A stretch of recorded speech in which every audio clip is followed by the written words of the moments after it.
السلام علیکم ورحمۃ اللہ وبرکاتہ۔ بسم اللہ الرحمن الرحیم۔ امام اعظم امام ابو حنیفہ رحمۃ اللہ تعالی دوستو، خوب رو، خوش منظر، شیریں کلام، درمیانہ قد، نہ زیادہ لمبے اور نہ ہی زیادہ چھوٹے، دیکھنے والا رشک بری نگاہوں سے دیکھتا ہی رہ جاتا، لباس بہت عمدہ اور صاف ستھرا پہنتے، سراپا باروب، عمدہ عطریات کا استعمال بڑی کثرت اور اہتمام سے کرتے۔ جن راہوں سے امام صاحب گزرتے، لوگ انہیں دیکھے بغیر خوشبو ہی سے پہچان جاتے کہ اس راہ سے حضرت امام اعظم ابو حنیفہ رحمۃ اللہ تعالی کا گزر ہوا ہے۔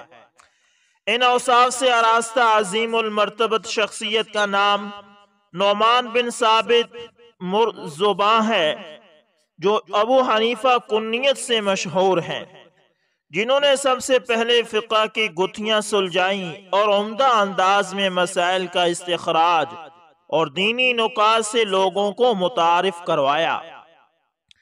امام اعظم ابو حنیفہ رحمۃ اللہ تعالی نے بنو امیہ کا آخری اور بنو عباس کا ابتدائی دور حکومت دیکھا۔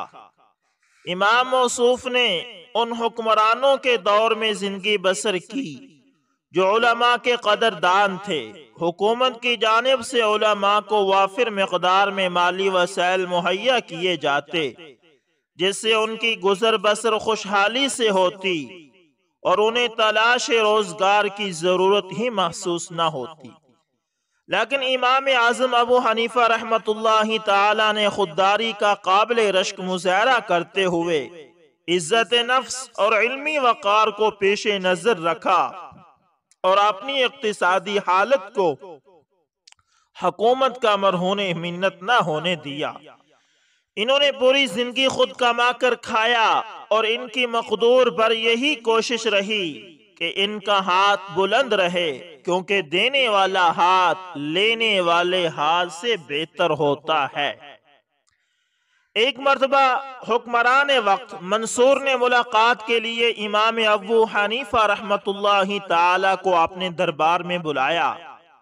جب آپ وہاں پہنچے، اس نے شاہانہ انداز سے استقبال کیا، عزت و اکرام کے ساتھ اپنے ساتھ بٹھایا، دین و دنیا کے بارے میں بہت سے سوالات کیے۔ جب ملاقات کے بعد آپ رحمت اللہ تعالی واپس جانے لگے تو حکمران وقت منصور نے عزت و اکرام اور ادب کا بھرپور مظاہرہ کرتے ہوئے ایک تھیلی پیش کی جس میں 30,000 درہم تھے۔ حالانکہ منصور بخل کے اعتبار سے بہت مشہور تھا۔ امام ابو حنیفہ رحمۃ اللہ تعالی نے ارشاد فرمایا، امیر المومنین، میں بغداد میں اجنبی ہوں، یہ مال سنبھالنے کے لیے میرے پاس جگہ نہیں، مجھے اندیشہ ہے کہ یہ ضائع ہو جائے گا، آپ اسے اپنے پاس بیت المال میں سنبھال لیں، جب مجھے ضرورت ہوگی میں آپ سے لے لوں گا۔ منصور نے آپ کی دلی رغبت کا احترام کرتے ہوئے وہ مال امانت کے طور پر بیت المال میں رکھ دیا۔ اس واقعے کے تھوڑے ہی عرصے بعد امام ابو حنیفہ رحمۃ اللہ تعالی دائی اجل کو لبیک کہتے ہوئے اللہ کو پیارے ہو گئے۔ وفات کے وقت ان کے گھر سے لوگوں کی امانتیں اتنی مقدار میں موجود تھی جن کی مالیت اس سے کہیں زیادہ تھی، جو حاکم وقت منصور کی جانب سے بیت المال بحق امام ابو حنیفہ رحمۃ اللہ تعالی میں محفوظ تھی۔ منصور کو جب اس صورتحال کا پتہ چلا تو اس نے آہ بھر کر کہا، اللہ تعالی ابو حنیفہ پر اپنی رحمت کی برکھا برسائے، اس نے ہمارا عطیہ قبول کرنا گوارا ہی نہیں کیا۔ اس میں کوئی حیرانی کی بات نہیں، کیونکہ امام ابو حنیفہ کا موقف یہ تھا کہ انسان جو خود اپنے ہاتھ سے کما کر کھاتا ہے وہ زیادہ پاکیزہ ہے، عمدہ اور دل پسند کھانا کھاتا ہے۔ اب ہم امام موصوف کی زندگی کا مشاہدہ کرتے ہوئے دیکھتے ہیں کہ آپ نے امور تجارت کو سر انجام دینے کے لیے وقت مخصوص کر رکھا تھا۔ آپ ریشم اور اس سے تیار کردہ کپڑوں کی تجارت کیا کرتے تھے۔ عراق کے مختلف شہروں میں تجارتی کام کا خوب چلن تھا۔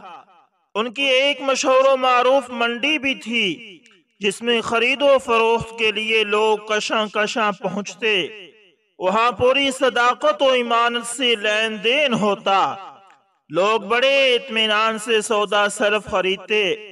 کسی کو کوئی اندیشہ نہ ہوتا اور نہ ہی کوئی خطرہ محسوس کرتا۔ لوگوں کو منڈی میں خریدنے کے لیے اعلیٰ اور نفیس ورائٹی ملتی جس سے بلند ذوقی کا احساس پیدا ہوتا۔ تجارت سے امام موصوف کو خاطر خواہ نفع حاصل ہوتا اور اللہ تعالیٰ کے فضل و کرم سے وافر مقدار میں مال و دولت میں میسر آتا۔ حلال کماتے اور اپنے مال کو اس کی جگہ یعنی اصل جگہ پر خرچ کرتے۔ عرف عام میں یہ بات مشہور تھی کہ جب سال پورا ہو جاتا تو آپ تجارت سے حاصل ہونے والے تمام منافع کا حساب لگاتے۔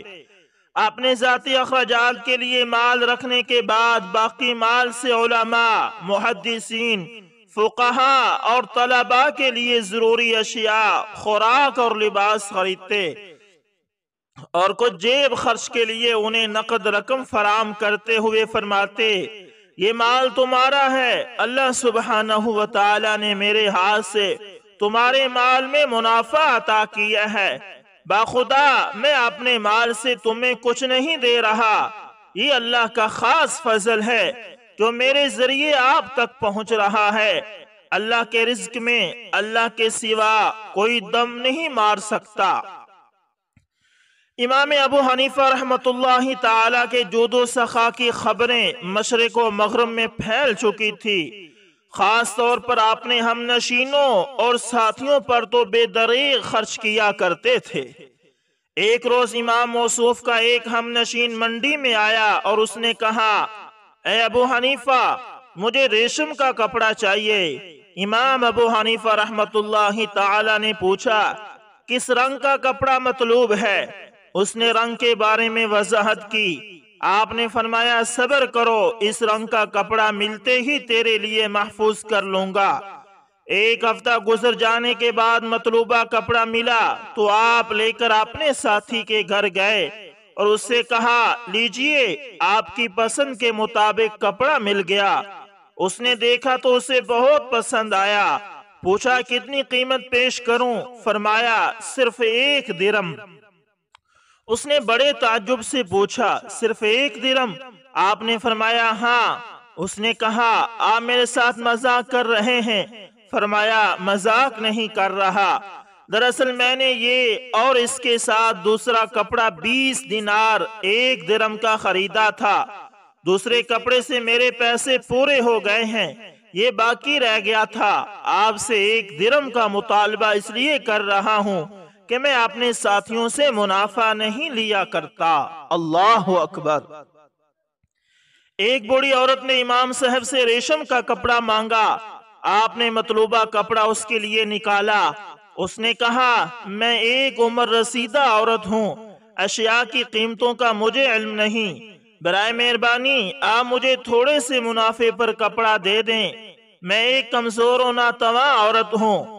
آپ نے فرمایا، میں نے 2 تھان ایک ساتھ خریدے تھے، ایک تھان فروخت کرنے سے مجھے 4 درم کم پوری رقم مل گئی ہے، آپ یہ دوسرا تھان صرف 4 درم میں لے کر جائیں، میں آپ سے کوئی منافع نہیں لینا چاہتا۔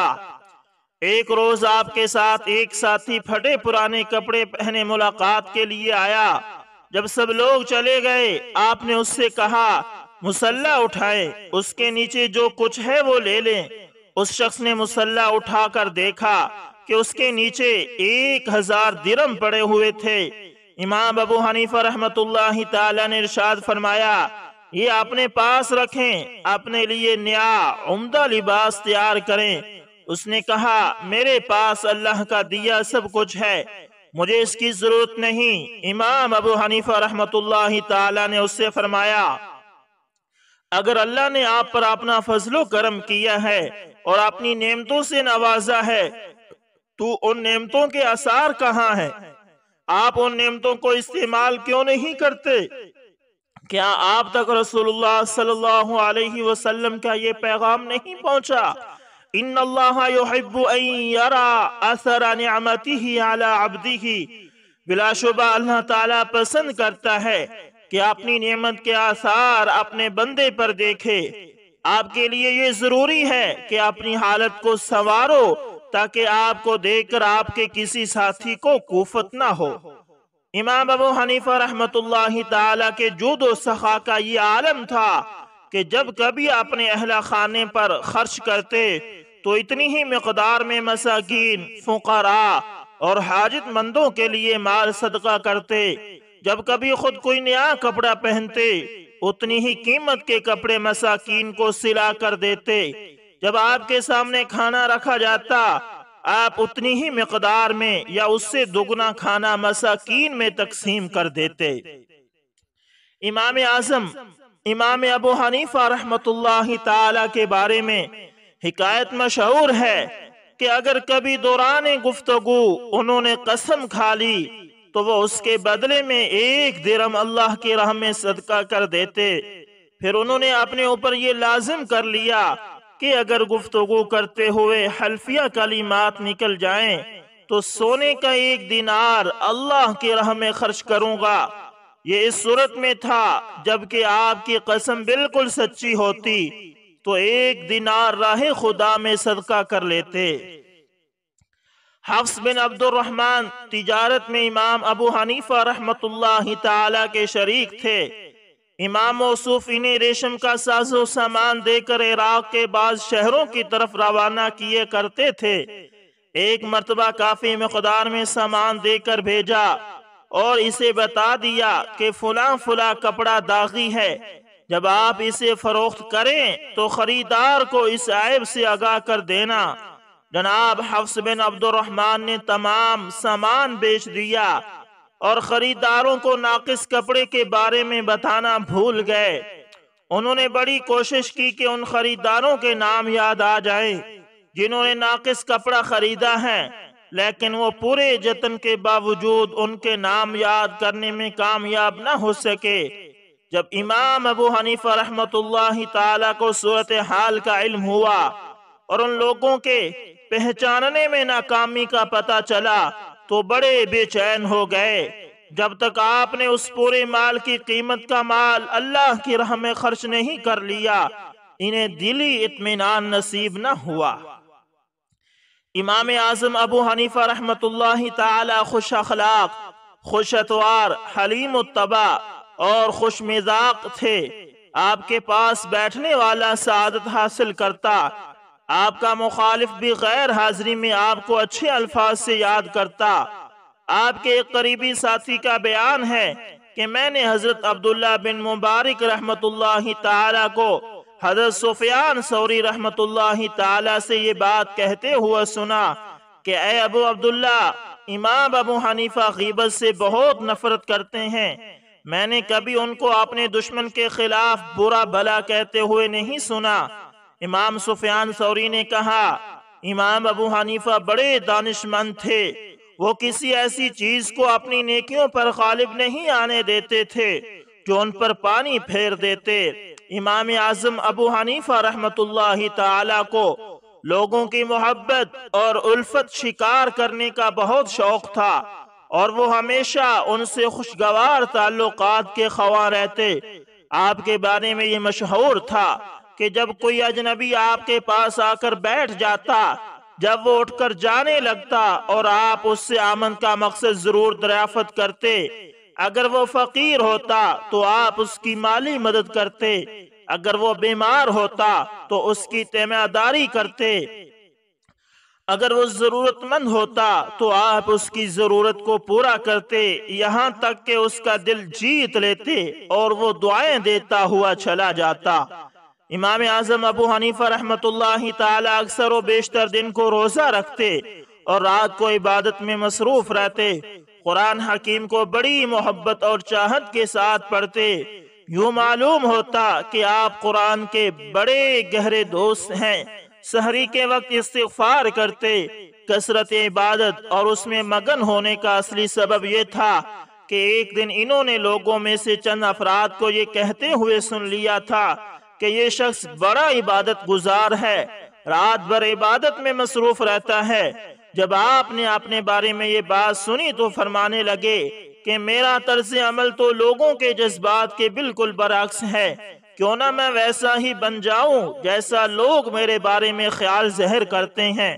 پھر انہوں نے عزم کر لیا کہ میں زندگی بھر اپنے سر کے نیچے تکیہ نہیں لوں گا۔ پھر ان کی یہ عادت بن گئی کہ رات کا بیشتر حصہ حضرت عبادت میں مصروف رہتے۔ جب رات تاریکی کی چادر کو کائنات پر پھیلا دیتی، جب لوگ نیند کے مزے لینے لگتے تو یہ عمدہ لباس پہنے، داڑھی میں کنگھی کرتے، خوشبو لگاتے، پھر محراب میں قیام، رکوع اور سجدے کی حالت میں رات کا بیشتر حصہ گزار دیتے۔ کبھی گڑ گڑا کر اللہ کے حضور دعائیں مانگتے اور کبھی یہ آیت بار بار پڑھتے جاتے، الساعة موعدهم والساعة أدهى وأمر، اور اللہ کی خشیت سے زارو قطار ایسا روتے جیسے دل سے دل دہل جاتے۔ خوف خدا سے روتے ہوئے بعض اوقات ایسی گھگی بنتی جس سے عام آدمی کا جگر چھلنی ہو جاتا، اور جب آپ سورہ زلزال پڑھتے تو آپ کے جسم پر کپ کپی طاری ہو جاتی، دل خوف سے تھر تھر کانپنے لگتا۔ اپنی داڑھی کو ہاتھ میں پکڑ کر یہ کہتے، اے ذرہ برابر نیکی کا بدلہ دینے والے، یعنی اے ذرہ برابر نیکی کا بدلہ دینے والے، اے ذرہ برابر شر کی سزا دینے والے، اپنے بندے نعمان کو جہنم کی آگ سے بچا لینا۔ الہی اپنے بندے کو ان برائیوں سے دور کر دے جو جہنم کے قریب کرنے کا باعث بنتی ہیں۔ یا ارحم الراحمین، اپنی رحمت کے وسیع سائے میں اپنے بندے کو داخل کر لے۔ ایک روز امام ابو حنیفہ امام مالک کے پاس آئے، وہاں چند ساتھی اور بھی بیٹھے ہوئے تھے۔ جب ملاقات کر کے واپس چلے گئے تو آپ نے ساتھیوں سے پوچھا، کیا تم جانتے ہو یہ شخص کون ہے؟ سب نے کہا نہیں، سب نے کہا نہیں ہم تو نہیں جانتے۔ آپ رحمت اللہ تعالی نے فرمایا، یہ نعمان بن ثابت ہیں، یہ وہ شخص ہیں کہ اگر یہ اس ستون کو کہہ دے کہ یہ سونے کا ہے، اسے ثابت کرنے کے لیے ایسے دلائل دے گا کہ مد مقابل کو تسلیم کیے بغیر کوئی چارہ کار نہ ہوگا۔ وہ دلائل سے مرعوب ہو کر تسلیم کر لے گا کہ واقعی یہ سونے کا ہے۔ امام مالک نے امام اعظم ابو حنیفہ رحمت اللہ تعالی کی قوت استدلال، بیدار مغزی اور زود فہمی کے بارے میں کوئی مبالغہ آرائی سے کام نہیں لیا۔ تاریخ و سیر کی کتابوں میں ایسے واقعات درج ہیں جن سے پتہ چلتا ہے کہ امام موصوف اپنے مد مقابل کو دلائل سے ایسا زج کرتے کہ وہ بات کرنے کے قابل ہی نہ رہتا۔ جیسے کہ امام مالک نے ان کے بارے میں فرمایا کہ اگر یہ اپنے مد مقابل کو کہہ دیں کہ تیرے سامنے جو مٹی پڑی ہے یہ سونا ہے، تو اسے سونا ثابت کرنے کے لیے ایسے دلائل دیں گے کہ بالآخر اسے تسلیم کرنا پڑے گا کہ واقعی یہ سونا ہے۔ لیکن اگر یہ کسی دینی مسئلے میں ایک موقف اختیار کر لیں تو اسے حق ثابت کرنے میں یہ ید طولہ رکھتے ہیں۔ کوفہ میں ایک ایسا گمراہ شخص رہائش پذیر تھا جسے بعض لوگ قدر کی نگاہ سے دیکھتے تھے اور اس کی باتیں غور سے سنا کرتے تھے۔ اس نے ایک دفعہ لوگوں سے کہا، نعوذ باللہ، کہ عثمان بن عفان رضی اللہ تعالی عنہ حقیقت میں یہودی تھا اور وہ اسلام قبول کرنے کے بعد بھی یہودی ہی رہا۔ امام ابو حنیفہ نے جب یہ بات سنی تو ان کے تن بدن میں آگ لگ گئی۔ آپ فوراً اس کے پاس پہنچے، اس سے ملاقات کی اور فرمایا، میں آج ایک خاص کام کے لیے آیا ہوں۔ اس نے کہا، چشمے روشن دل ماشاد، فرمائیے کیا کام ہے؟ سر آنکھوں پر خوش آمدید۔ آپ نے فرمایا، آپ جیسے معزز انسان کی بات کو قبول کرنا سعادت ہے۔ امام صاحب نے فرمایا، میں چاہتا ہوں کہ آپ کی بیٹی کی نسبت میں اپنے فلاں ساتھی سے کر دوں، کیا آپ کو منظور ہے؟ کیوں نہیں، اس نے کہا، لیکن منگیتر کا ذرا تعارف تو کرائیں کہ وہ کون ہے۔ آپ نے فرمایا وہ بڑا مالدار ہے، اپنی قوم میں اسے عزت کی نگاہ سے دیکھا جاتا ہے، بڑا سخی ہے، کھلے ہاتھ کا مالک ہے، حافظ قرآن ہے، شب زندہ دار ہے، اللہ کے خوف کی وجہ سے آہوزاری کمال انداز میں کرتا ہے۔ اس نے اتنی تعریف سن کر کہا بس بس اتنا ہی کافی ہے، ایسا شخص ہی میرا داماد بننے کے لیے قابل ہے۔ امام ابو حنیفہ نے اس کے خوشگوار موڈ کو دیکھتے ہوئے کہا میری یہ بات بھی ذرا غور سے سنیے کہ اس میں ایک برائی بھی ہے۔ اس نے چونک کر کہا وہ کیا؟ آپ نے فرمایا وہ شخص یہودی ہے۔ یہ بات سن کر وہ شخص بدکا اور کہنے لگا ارے یہودی ہے؟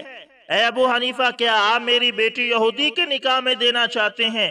اللہ کی قسم ایسا ہرگز نہیں ہو سکتا، میں اپنی بیٹی کی شادی کسی یہودی کے ساتھ کرنے کا تصور بھی نہیں کر سکتا، خواہ اس میں زمانے بھر کی خوبیاں جمع کیوں نہ ہو جائے۔ امام ابو حنیفہ نے فرمایا اب کیوں اچھلتے ہو؟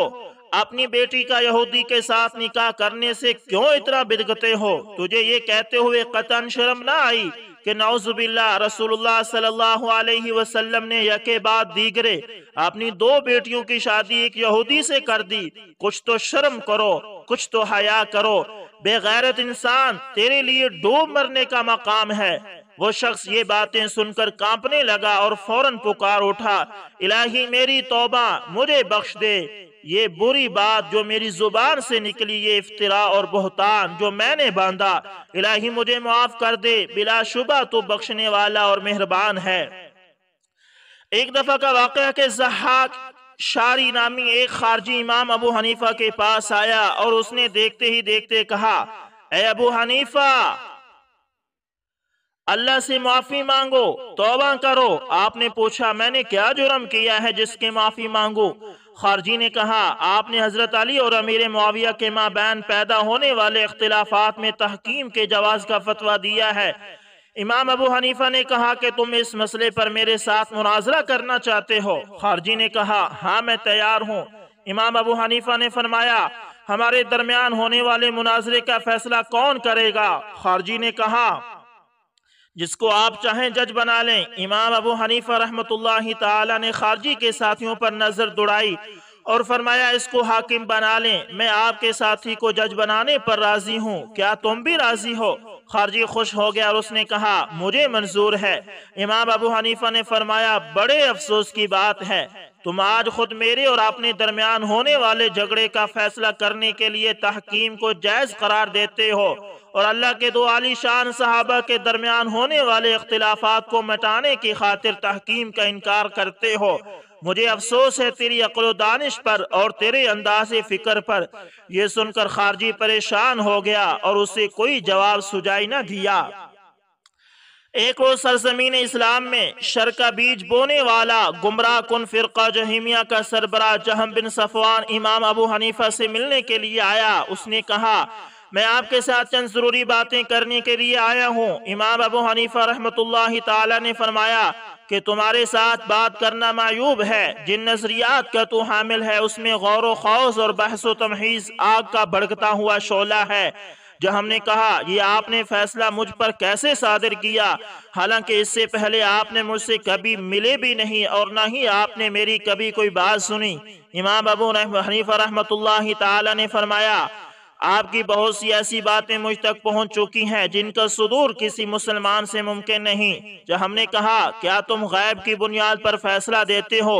امام ابو حنیفہ نے فرمایا تیرے نظریات لوگوں میں عام پھیل چکے ہیں، عام و خاص بخوبی ان نظریات سے واقف ہو چکے ہیں، اس بنا پر میرے لیے تیرے بارے میں یہ فیصلہ کرنا جائز ہے کیونکہ یہ درجہ تواتر کو پہنچ چکے ہیں۔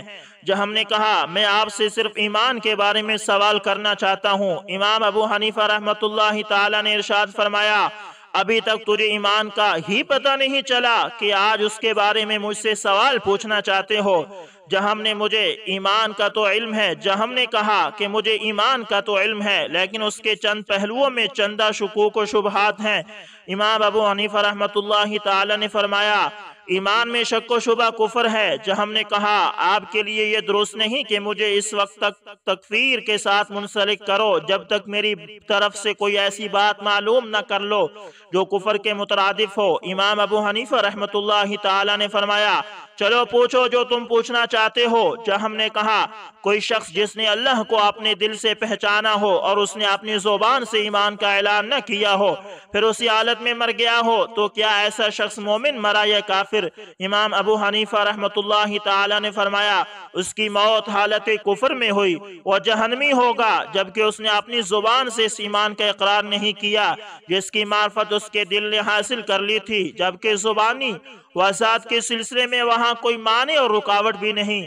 جہم نے کہا وہ بھلا مومن کیوں نہیں؟ اس نے تو اللہ کی معرفت اسی طرح حاصل کی جیسا کہ کرنے کا حق ہوتا ہے۔ امام ابو حنیفہ رحمۃ اللہ تعالی نے فرمایا اگر تم قرآن کو حجت مانتے ہو، قرآن پر تیرا ایمان ہے تو میں قرآن حکیم سے دلائل پیش کروں، اور اگر قرآن پر تیرا ایمان نہیں تو میں عقلی دلائل سے اپنی یہ بات ثابت کروں۔ جہم نے کہا میں قرآن کو حجت مانتا ہوں اور قرآن کی صداقت پر میرا ایمان ہے۔ امام ابو حنیفہ رحمۃ اللہ تعالی نے فرمایا اللہ سبحانہ و تعالی نے ایمان کو جسم انسانی کے دو اعضاء کے ساتھ منسلک کر دیا ہے، دل اور زبان ایمان کی صحت کے لیے ان دونوں کا اعتراف و اقرار ضروری ہے، صرف ایک کا اعتراف قابل قبول نہیں ہوگا۔ کتاب اللہ اور حدیث رسول میں اس کی وضاحت ملتی ہے، جیسا کہ اللہ تعالیٰ نے ارشاد فرمایا وَإِذَا سَمِعُوا مَا أُنزِلَ إِلَى الرَّسُولِ تَفِيضُ مِنَ الدَّمْعِ مِمَّا عَرَفُوا مِنَ الْحَقِّ يَقُولُونَ رَبَّنَا آمَنَّا فَاكْتُبْنَا مَعَ الشَّاهِدِينَ وَمَا لَنَا لَا نُؤْمِنُ بِاللَّهِ وَمَا جَاءَنَا مِنَ الْحَقِّ نَطْمَعُ أَن يُدْخِلَنَا رَبُّنَا مَعَ الْقَوْمِ الصَّالِحِينَ فَأَثَابَهُمُ اللَّهُ بِمَا قَالُوا جَنَّاتٍ تَجْرِي مِن تَحْتِهَا الْأَنْهَارُ خَالِدِينَ فِيهَا وَذَلِكَ جَزَاءُ الْمُحْسِنِينَ۔ انہوں نے اپنے دل سے حق پہچان لیا اور اپنی زبان سے اس کا اقرار بھی کیا۔ اللہ تعالیٰ نے انہیں ان کے زبانی اعتراف کی بنا پر ایسے باغات میں داخل کیا جن میں نہریں بہتی ہیں۔ اسی طرح اللہ تعالیٰ کا ارشاد ہے قولوا آمنا باللہ وما انزل الینا وما انزل الی ابراہیم واسماعیل واسحاق ویعقوب والاسباط وما اوتی موسیٰ وعیسیٰ وما اوتی النبیون من ربهم۔ اللہ نے انہیں زبانی اقرار کا حکم دیا، صرف دلی معرفت پر اکتفا نہیں کیا۔ رسول اللہ صلی اللہ علیہ وسلم نے فرمایا قولوا لا الہ الا اللہ تفلحون، تم اقرار کرو کہ اللہ کے سوا کوئی معبود برحق نہیں، کامیاب ہو جاؤ گے۔ آپ نے صرف دلی معرفت کو فلاح و کامیابی کا معیار قرار نہیں دیا بلکہ اس کے زبانی اقرار کو بھی لازمی قرار دیا۔ اسی طرح رسول اللہ صلی اللہ علیہ وسلم نے یہ بھی ارشاد فرمایا تھا یخرج من النار من قال لا الہ الا اللہ، جس نے لا الہ الا اللہ کہا وہ جہنم سے نکل جائے گا۔ اس فرمان میں یہ نہیں کہا کہ جس نے اللہ کو دل سے پہچان لیا وہ جہنم سے باہر آ جائے گا۔ اگر ایمان کا تعلق صرف دل سے ہوتا، زبانی اقرار کی کوئی حیثیت نہ ہوتی تو ابلیس بڑا مومن ہوتا۔ وہ اپنے رب کو پہچانتا تھا کہ اس نے اسے پیدا کیا، وہی اسے مارے گا، وہی اسے زندہ کرے گا، اسی نے رائندہ دارگاہ کیا۔ اللہ تعالیٰ نے اس کا مکالمہ قرآن میں بیان کیا ہے خلقتنی من نار وخلقتہ من طین، تو نے مجھے آگ سے پیدا کیا ہے اور اس آدم کو تو نے مٹی سے پیدا کیا ہے۔ ابلیس نے یہ کہا ربی فانظرنی الی یوم یبعثون، میرے رب مجھے قیامت تک مہلت دے دیجئے۔ اس نے یہ بھی کہا فَبِمَا أَغْوَيْتَنِي لَأَقْعُدَنَّ لَهُمْ صِرَاطَكَ الْمُسْتَقِيمَ، جیسا کہ تو نے مجھے گمراہ کیا میں بھی تیرے سیدھے راستے پر بیٹھوں گا۔ امام ابو حنیفہ نے فرمایا اگر تیرا خیال درست ہوتا تو اکثر کافر مومن کہلاتے، کیونکہ وہ اپنے دلوں سے رب تعالیٰ کو پہچانتے تھے جبکہ اپنی زبانوں سے اقرار نہیں کرتے تھے، جیسا کہ اللہ تعالیٰ کا ارشاد ہے وَجَحَدُوا بِهَا وَاسْتَيْقَنَتْهَا۔ دیکھیے ان کے لیے دلی یقین کی بنا پر انہیں مومن قرار نہیں دیا بلکہ ان کی زبانی اقرار کی وجہ سے انہیں کافر قرار دیا۔ امام ابو حنیفہ رحمۃ اللہ تعالی مسلسل قرآن و حدیث کے دلائل دیے جا رہے تھے جنہیں سن کر جہم کے چہرے پر پریشانی اور پشیمانی کے آثار واضح دکھائی دے رہے تھے۔ دلائل کی بھرمار سن کر وہ یہ کہتے ہوئے کھسکنے لگا کہ آپ نے مجھے بھولا ہوا سبق یاد دلا دیا ہے، میں پھر کبھی دوبارہ آپ کے پاس آؤں گا۔ یہ کہہ کر وہ چل دیا۔ اس کے بعد اس نے نہ آنا تھا اور نہ ہی وہ آیا۔ ایک دفعہ امام ابو حنیفہ رحمۃ اللہ تعالی کی ملاقات ملحدین کے ساتھ ہوئی جو وجود باری تعالی کے منکر تھے۔ آپ نے ان سے پوچھا، ایسی کشتی کے بارے میں آپ کا کیا خیال ہے جو ساز و سامان سے بھری ہوئی ہو اور وہ ٹھاٹھے مارتے ہوئے سمندر کے طوفانی لہروں میں گھری ہوئی ہو، تیز آندھی کے تھپیڑے چاروں طرف سے اس سے ٹکرا رہے ہوں، لیکن اس کے باوجود وہ سیدھے راستے پر ہی اپنی منزل کی طرف بڑے اطمینان سے چل رہی ہو، اس میں کوئی اضطراب، خلل یا انحراف کا کوئی شائبہ تک نہ ہو، اور نہ اس میں کشتی کو چلانے والا کوئی ملاح موجود ہو، کیا یہ بات ماننے میں آتی ہے؟ سب نے بیک زباں ہو کر کہا۔ کوئی عقل مند اس بات کو تسلیم کرنے کے لیے تیار نہیں ہوگا۔ آپ نے فرمایا، سبحان اللہ، تم اس بات کا تو انکار کر رہے ہو کہ سمندر کی سطح پر ایک کشتی بغیر کسی ملاح کے سیدھی سمت چل ہی نہیں سکتی، اور اس بات کا تم بغیر سوچے سمجھے اقرار کر رہے ہو کہ اتنی بڑی کائنات جس میں ساتوں آسمان کی وسعتیں اور زمین کی گہرائیاں، پہاڑوں کے سلسلے، سمندروں کے گہرے پانی اور دریاؤں کے بہاؤ بغیر کسی سانے کے معرض وجود میں آ گئے اور بغیر کسی محافظ کے درست سمت اور اپنے دائرے میں رہ کر اپنا فرض سر انجام دے رہے ہیں؟ کوئی اس کی تدبیر کرنے والا نہیں، کوئی ان کی حفاظت کرنے والا نہیں۔ افسوس تمہاری عقل پر، صدحیف تمہاری سوچ پر۔ امام ابو حنیفہ رحمۃ اللہ تعالی نے زندگی بھر دلائل سے دین کا دفاع کیا اور اللہ تعالیٰ کی عطا کردہ صلاحیتوں کو بروکار لاتے ہوئے دین کی بھرپور خدمت کی، منطق کو ذریعہ اظہار بناتے ہوئے بڑے بڑے جغداری مناظرے کرنے والوں کے دانت کھٹے کیے۔ جب موت کا وقت قریب آیا تو آپ نے وصیت کی کہ مجھے پاکیزہ جگہ میں دفن کیا جائے، ایسی جگہ میں دفن کرنے سے اجتناب کیا جائے جس میں غضب کا کوئی شائبہ تک بھی ہو۔ جب آپ کی وصیت حاکم وقت منصور تک پہنچی تو اس نے برملا اعتراف کرتے ہوئے کہا، امام ابو حنیفہ رحمۃ اللہ تعالی کی زندگی بھی قابل رشک اور ان کی موت بھی قابل رشک ہے۔ انہوں نے نہ اپنی زندگی میں ہمیں انگشت نمائی کا کبھی موقع دیا اور نہ موت کے وقت۔ اللہ ان پر رحم فرمائے اور ان پر اپنی رحمت کی برکھا برسائے۔ امام ابو حنیفہ رحمۃ اللہ تعالی نے یہ بھی وصیت کی کہ مجھے حسن بن عمارہ غسل دیں۔ وصیت کے مطابق انہوں نے بڑے اہتمام سے غسل دیا اور کہا، اے ابو حنیفہ، اللہ تجھ پر رحم فرمائے، تجھے اپنی جوار رحمت میں جگہ دے اور ان کارناموں کی بنا پر بخش دے جو تو نے دین کی سربلندی کے لیے سر انجام دیے۔ اللہ تیرے مرقد پر رحمت کی برکھا برسائے، آسمان تیری لحد پر شبنم افشائی کرے۔ تو دوستو یہ تھے امام اعظم ابو حنیفہ رحمۃ اللہ تعالی جن کی زندگی کے حسین خوشگوار لمحات آپ کے سامنے شیئر کیے گئے ہیں۔ امید کرتا ہوں ویڈیو اچھی لگی ہوگی، پسند آئے تو لائک شیئر کمنٹ لازمی کریں، اور اگر آپ ہمارے چینل AS انفارمیشن TV پر نئے تو اس کو لازمی سبسکرائب کریں اور ساتھ میں بیل کے نشان کو دبانا دوستو کبھی بھی نہ بھولیے گا تاکہ ہر نئی ویڈیو کو نوٹیفیکیشن آپ تک پہنچتا رہے۔ ملتے ہیں دوستو کسی نیکسٹ اچھی سی ویڈیو کے اندر، تب تک کے لیے اللہ حافظ، جزاکم اللہ۔